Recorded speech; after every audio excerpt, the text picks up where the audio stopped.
Yo soy Kyoko Nishikawa Aceves. Mi primer nombre es Antonieta y soy descendiente, tercera generación de japoneses inmigrantes en México. Estudié la licenciatura en comunicación en la Universidad Iberoamericana y también hice un máster en edición de publicaciones, pero actualmente me dedico a algo muy distinto. Tengo un negocio de café y uno de pizza.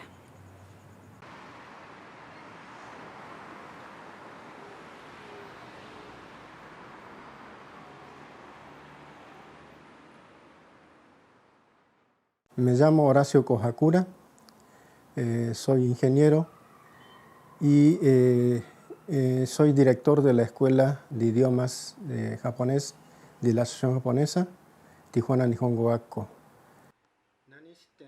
He sido presidente de la asociación durante 8 años y actualmente nuestro presidente es el contador Raúl Samejima, que hoy no nos pudo acompañar. Bueno, yo nací en la Argentina. Mis padres eran japoneses, pues ya fallecieron lamentablemente. Ellos emigraron a la Argentina y yo nací en la Argentina, en una ciudad que se llama Córdoba, que está en el centro de la Argentina. Allí me crié, me formé y allí me gradué de ingeniero en la Universidad Nacional de Córdoba. Luego que me gradué, obtuve una beca y fui a Japón por 10 meses, me quedé 2 años. Regresé, estuve trabajando varios años en la Argentina, me casé y cuando nuestra hija cumplió el año nos regresamos a Japón. Más que todo porque amistades que había hecho en mi estancia anterior insistieron mucho en que regresara. Entonces regresé y me puse a trabajar allá. Y en ese periodo que estuve allá en Japón, mi hermano se contactó conmigo y me comentó del boom que había de las maquiladoras aquí en Tijuana, las maquiladoras japonesas. Fue ahí por los 90 y, si mal no recuerdo, creo que fue en el 94. Finalmente me convenció y me vine para acá con la familia. Con mi esposa ya nos nacionalizamos mexicanos. Tenemos 2 hijos. La hija mayor nació en la Argentina. El hijo menor nació en Estados Unidos, en Torrance, cerca de Los Ángeles, ¿no? Y aquí tuve la oportunidad de desarrollar actividades como empresario, atendiendo a las empresas japonesas. Eso me permitió crecer, también gracias al apoyo de personas que conocí aquí en Tijuana, ¿no? Bueno, mi familia vino, por primera vez el que vino fue mi abuelo, se llamaba Totaro Nishikawa. En Japón se usa un solo apellido, aunque su segundo apellido era Oishi. A él lo contrataron, lo solicitaron acá en Ensenada como técnico de pesca, específicamente como buzo de escafandra para la captura de abulón. Y como él vinieron muchas personas, ¿no? Pero también como él y solo pescadores, no buzos, vinieron antes también, una generación antes, en lo que les digo de la segunda década del siglo pasado y en los 20, ¿no? Mi abuelo vino en 1931. Él era originario de Shizuoka, que es la prefectura, que es como los estados allá, son prefecturas. Shizuoka-ken era su origen, ¿no? Después de que él vino en 1931, en 1937 vino su hermano menor. Él era el mayor en su familia y vino el menor de 9 hermanos, ¿no? Y el menor también vino a trabajar en lo mismo. Él lo animó a que se viniera porque la situación de Japón no era la misma que la que conocemos ahora, ¿no? Era una situación muy distinta y que más bien tenía gente saliendo a buscar trabajo, ¿no? Entonces, ellos vieron como la oportunidad, igual que todos los inmigrantes, de hacer, tener una manera de sostener a sus familias, ¿no? Y después de venir mi abuelo, él tenía ya a su esposa en Japón y tenía 3 hijos, ¿no? Entonces, para 1939. Hubo un viaje que él regresó para ver a su familia, pero fue por 6 meses y vino de nuevo a seguir trabajando. Ellos estaban en varios puntos de la península de Baja California y acampaban, hacían campamentos y convivían con la gente de las pequeñas rancherías que eran los poblados de la península, ¿no? De toda la península. Pues como yo creo que seguían viendo que había trabajo, decidieron que venía mi abuela, quizá como para ver si se podía venir toda la familia, no lo sé, ¿no? El caso es que mi abuela vino en 1939, pues ella sí vino directo a Ensenada, directo a vivir acá, y pues ella, como muchas otras señoras, estuvieron pues adaptándose a la vida de México, de un país totalmente desconocido, ¿no? Sin embargo, creo que ellos se adaptaron porque tenían esa intención de sobrevivir y salir adelante. Pero como México y Japón tenían una buena relación desde el siglo anterior del que estamos hablando, desde 1888 que firmaron un convenio entre los dos, un tratado entre los dos países, y como que había una muy buena imagen de los japoneses acá, y no sé, pero no tenían gran problema de convivir con los mexicanos, ¿no? Mis padres emigraron a la Argentina más que todo porque mis abuelos emigraron primero, ¿no? Mi abuelo paterno emigró antes de la Segunda Guerra. Ellos son originarios de Okinawa, que es el sur de Japón, ¿sí? Había mucha pobreza y en ese momento había migraciones de gente de Okinawa a países de Latinoamérica para salir de la pobreza, ¿no? Entonces emigró mi abuelo, luego llamó a mi papá emigró a la Argentina como a los 15 años, también antes de la guerra, ¿sí? En el caso de mi mamá fue diferente, ella le tocó vivir la guerra, porque el único territorio de Japón que invadieron los americanos fue la isla de Okinawa. Y comentan que sí hubo ríos de sangre, ¿no? Así fue impresionante lo que se sufrió ahí, ¿no? Inclusive me acuerdo que todavía nosotros estábamos, yo estaba cursando la secundaria, creo, y no había noche que mi mamá se despertaba agitada por las pesadillas, ¿no? De los recuerdos de la guerra, ¿no? Entonces, por ejemplo, el camote es muy popular en Japón, pero mi mamá no podía ver el camote porque era lo único que podían comer después de la guerra, era lo único que tenían disponible para comer, entonces lo veía y recordaba eso, pero eso no lo quería ni ver, ¿sí? En mi casa no se comía camote, sí. En la casa de mis papás, ¿no? Ella viajó de Okinawa a la Argentina, también por intermedio de familiares, pero después de la guerra. A mi papá le tocó viajar en barco, todavía esa época era en barco antes de la Segunda Guerra. Mi mamá ya viajó en avión, ¿sí? Ellos se conocieron en Córdoba, se casaron en Córdoba, pues ahí nacimos nosotros, ¿no? Y aquí en la región de Baja California, como es frontera, sí, los inmigrantes japoneses que vivían aquí tuvieron que prácticamente huir de aquí, dejando todo. Algunos regresaron y pudieron recuperar sus propiedades porque gracias a sus amigos, ¿no? Y otros directamente los perdieron todo. Al final, pues no se pudieron llevar nada. Porque también hay películas y documentales de registro de campos de concentración aquí en California, de japoneses.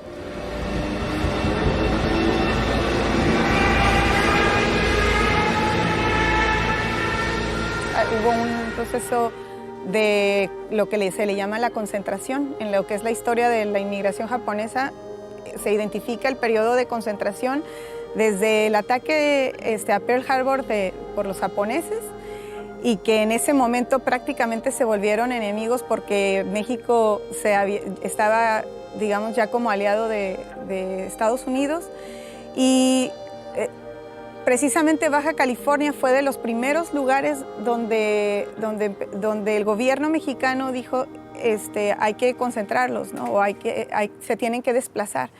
Y bueno, la idea era, Estados Unidos, pues como muchos saben, tuvo sus campos de concentración, no como los campos de los nazis, pero eran a fin de cuentas lugares de encarcelamiento, porque no podían salir de ahí, estaban las familias completas, pero era encarcelamiento.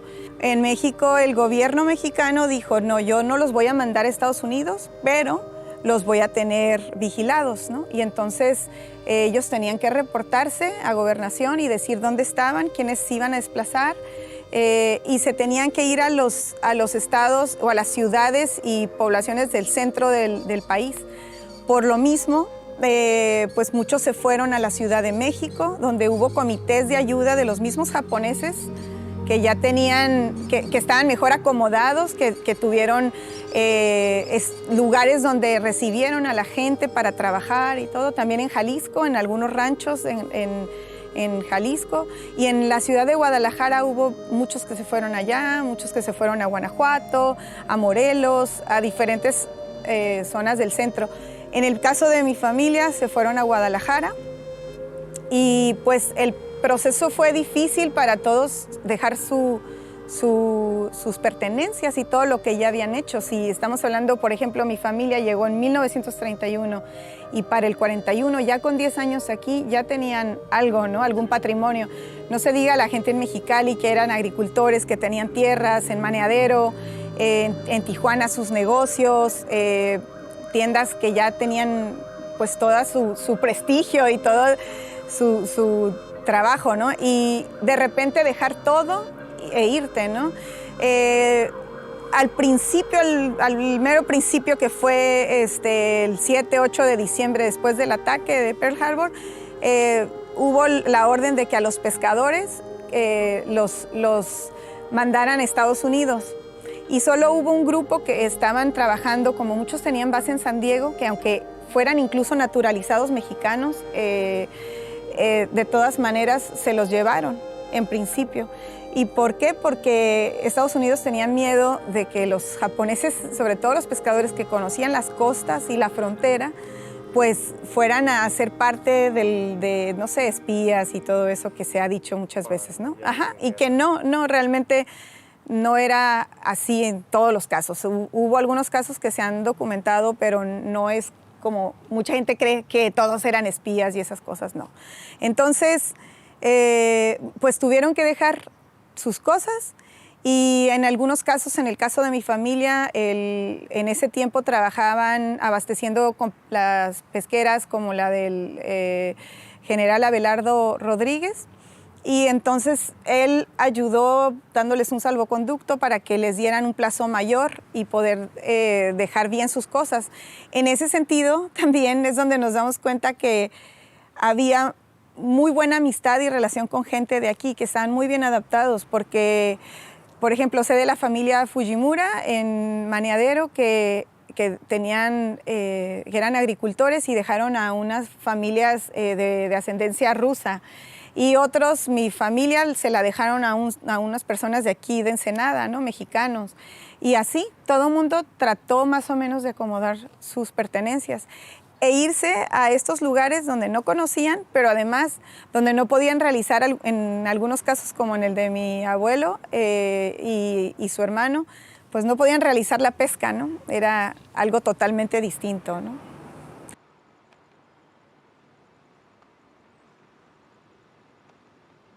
Yo creo que una de las principales virtudes y por la que por años fueron reconocidos y espero que sigan o sigamos siendo incluso los descendientes, ha sido por el trabajo, ¿no? El japonés siempre fue identificado y siempre ha sido identificado por una persona de ahínco, ¿no? De trabajar duro. Alguna vez al señor Carlos Kazuga de Yakult, que comentaba que ellos aprendieron el amor de sus padres por la espalda y y sonaba muy extraño eso, pero él a lo que se refería era que normalmente o estaban trabajando en el campo o estaban trabajando en sus tiendas, en lo que fuera, siempre como dando la espalda a sus hijos, pero lo que estaban enseñando era el valor del trabajo, ¿no? De ser constante, de ser responsable, o sea, todo lo que conlleva, ¿no? Y pues yo creo que eso es lo que también ha hecho que los japoneses tengan una buena imagen en México, ¿no? Pues uno que resalta mucho con respecto a lo que es la cultura latinoamericana, porque no es exclusivamente de México, es la puntualidad, ¿no? Y el concepto de que aquí se tiene que uno, como es importante, una persona importante es el último que llega a las reuniones, ¿sí? Y el primero que se va.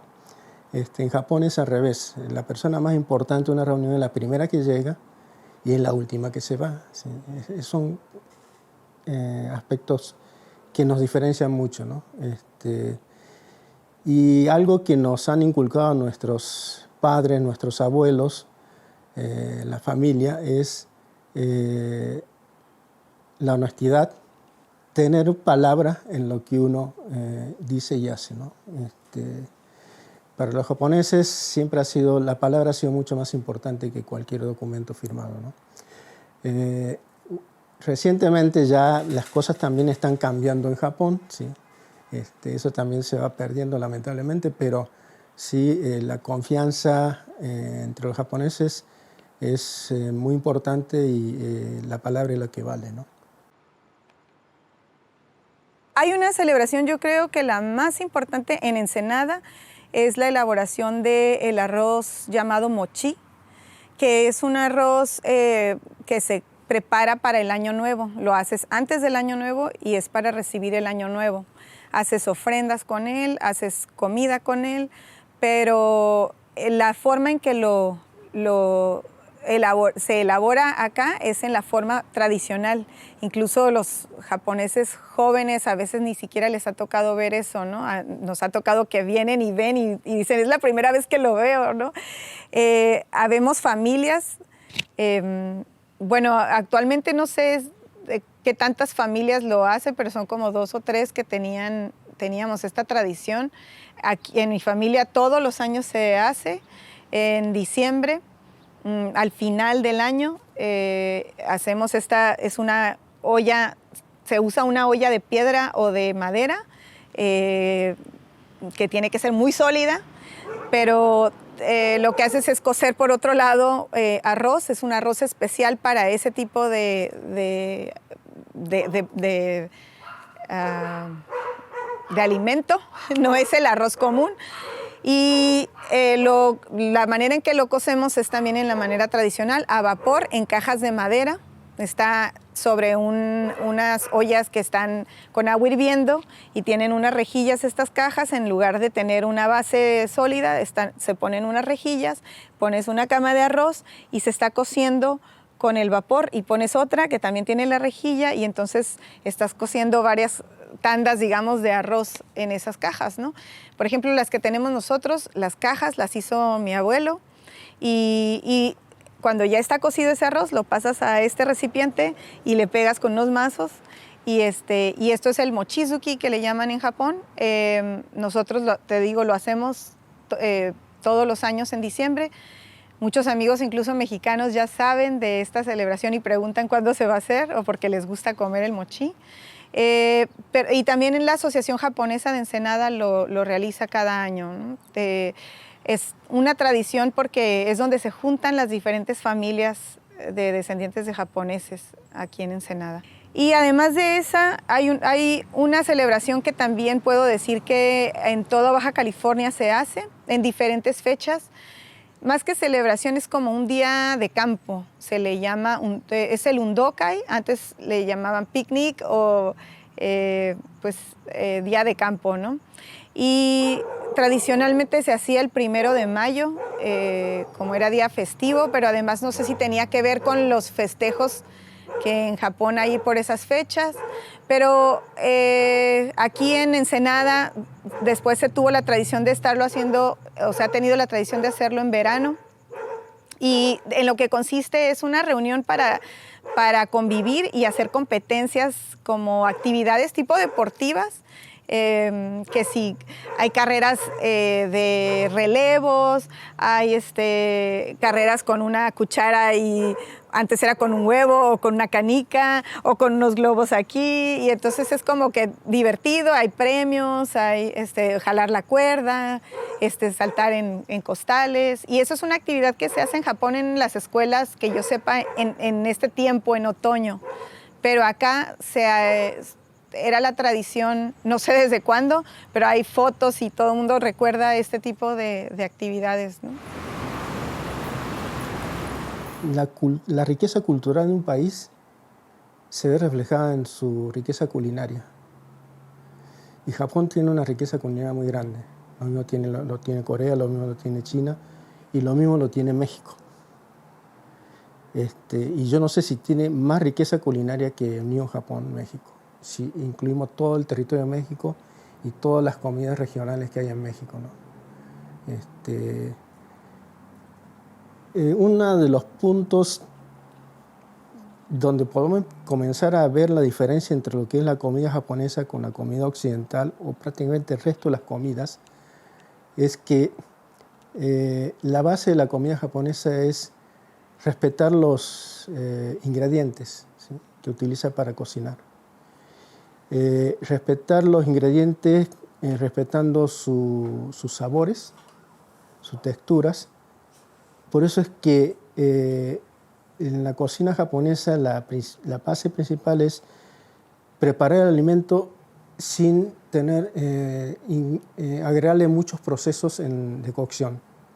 Y el ejemplo típico de ese concepto de la cocina es el platillo que se llama sashimi, que es el pescado crudo. Primero, el pescado tiene que ser muy fresco, de alta calidad, porque si no, al no tener proceso más que el corte en rebanado, se nota enseguida la calidad de la materia prima, ¿no? Y lo único que hacen es rebanar la carne del pescado y servirla. También es por eso que en muchas comidas en Japón no se utilizan las salsas, por lo mismo. Porque con las salsas prácticamente tú tapas los sabores originales de la materia prima, ¿no? Y le das otro concepto al platillo. Obviamente eso puede realzar el sabor de la comida, pero son conceptos diferentes, ¿no? Y lo que se utiliza, los condimentos o los procesos que utilizan en Japón es para sacar el concepto que le dicen, o el sabor, o que le dicen el umami de la comida, o de la materia prima, ¿sí? Y en Japón prácticamente es un sabor más, ¿sí?, que le dicen que es el quinto sabor, ¿sí? Lo salado, lo dulce, lo agrio, lo picoso y el umami, ¿sí?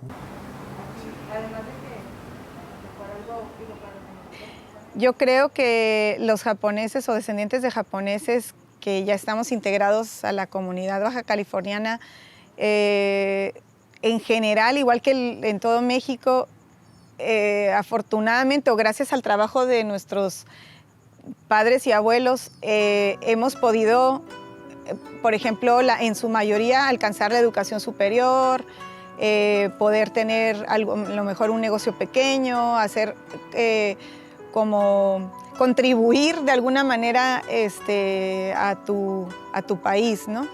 Pero como comunidad de inmigrantes extranjeros o provenientes de inmigrantes extranjeros, siento que cada vez se ha ido desintegrando, ¿no? Y eso tiene que ver precisamente con lo que hemos asimilado la otra cultura, la mexicana. También el hecho de que se ha perdido el idioma, de que ya no están nuestros abuelos y de que en muchos casos ya no están nuestros padres. También desde el principio el hecho de que algunos se casaron desde el principio con mexicanas, todo se fue diluyendo, ¿no? Pero curiosamente este último año, incluso con esta situación de pandemia y todo eso, ha hecho que iniciativas en otras partes de México y pues estén de alguna manera haciéndonos parte de ellas, ¿no? Y eso puede permitir, pienso yo, si continuamos de esa manera, porque pues ahora existen las redes sociales y otras cosas que nos hacen tener contacto con otros, ¿no?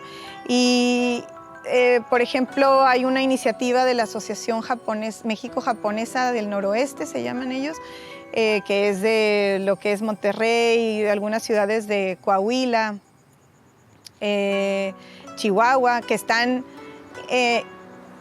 nos han invitado a proyectos y trabajos que están haciendo allá para el conocimiento de nuestras raíces. Y eso creo que es muy importante, que empecemos a integrarnos los baja californianos, los japoneses baja californianos, para poder, pues, de alguna manera mantener esto que somos, ¿no? Esta combinación que somos. Ajá. Yo realmente soy un agradecido de esta ciudad, de esta región, porque como muchos de los inmigrantes que llegaron acá a Tijuana, pues llegamos así como lo que teníamos en la mano, ¿sí? Pero sí, la ciudad y la gente de la ciudad nos ayudó mucho para que nosotros pudiéramos desarrollarnos. Y aquí estamos trabajando y apoyando a la asociación.